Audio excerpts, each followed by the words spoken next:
പാമ്പാടംപാറ ഗ്രാമപഞ്ചായത്ത് നേതൃത്വത്തിൽ മുണ്ടിയരമ ടൗണും പരിസരവും ശുചീകരിച്ചു. ഗ്രാമപഞ്ചായത്ത് പ്രസിഡന്റ് ജോസ് തെക്കേക്കുറ്റ് ശുചീകരണ പ്രവർത്തനങ്ങൾ ഉദ്ഘാടനം ചെയ്തു. സംസ്ഥാന സർക്കാരിന്റെ ശുചിത്വ യജ്ഞത്തിന്റെ ഭാഗമായി ഒക്ടോബർ 2 മുതൽ നവംബർ 30 വരെ നീണ്ടുനിൽക്കുന്ന മെഗാ ക്യാമ്പയിന്റെ ഭാഗമായാണ് പരിപാടി സംഘടിപ്പിച്ചത്. ജില്ലയിൽ ഏറ്റവും അധികം വിദ്യാർത്ഥികൾ പഠിക്കുന്ന വിദ്യാലയമായ കല്ലാർ ഗവൺമെന്റ് ഹയർ സെക്കൻഡറി സ്കൂളിന് മുമ്പിലെ വെയിറ്റിംഗ് ഷെഡും പരിസരവുമാണ് ശുചീകരിച്ചത്. ഹരിതകർമ്മസേന അംഗങ്ങൾ, കുടുംബശ്രീ, തൊഴിലുറപ്പ് പ്രവർത്തകർ, സ്കൂളിലെ NSS വോളണ്ടിയർമാർ എന്നിവരുടെ നേതൃത്വത്തിലാണ് ശുചീകരണ പ്രവർത്തനങ്ങൾ നടത്തിയത്. പഞ്ചായത്ത് പ്രസിഡന്റ് പരിപാടി ഉദ്ഘാടനം ചെയ്തു. മാലിന്യമുക്തം എന്ന് പറയുമ്പോൾ വരും തലമുറകൾക്ക് ജീവിക്കാൻ പറ്റാത്തൊരു സാഹചര്യമാണ് ഇന്നത്തെ രീതിയിൽ പോയാൽ.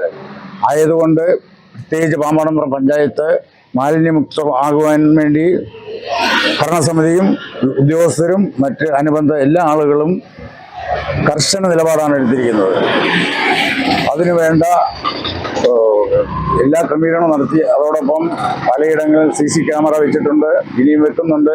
വളരെ കർശനമായി തന്നെ മാലിന്യം ബോട്ടിൽ ബൂത്ത് അങ്ങനെ എല്ലാ സൗകര്യങ്ങളും ചെയ്തിട്ടുണ്ട്. അപ്പോൾ വളരെ കർശനമായി തന്നെ ഇതിനെ നേരിടാൻ തന്നെയാണ് തീരുമാനിച്ചിരിക്കുന്നത്. അതുപോലെ പൊതുജനങ്ങളുടെ സഹകരണം അത്യാവശ്യമാണ്. എവിടെയെങ്കിലും ആരെങ്കിലും മാലിന്യം നിക്ഷേപിക്കുന്നുണ്ട് അത് പഞ്ചായത്തിന്റെ ശ്രദ്ധയിൽപ്പെടുത്തണം. കർശനമായ നടപടി ഉണ്ടാവും. പഞ്ചായത്ത് വൈസ് പ്രസിഡന്റ് സരിത രാജേഷിന്റെ അധ്യക്ഷതയിൽ ചേർന്ന യോഗത്തിൽ assistant secretary Suresh Kumar PB, CDS chairperson Molamma Surendran, VEO Jayamol, NREG Ramya, Harithakarmasena coordinator J Udayakumar തുടങ്ങിയവർ പ്രസംഗിച്ചു.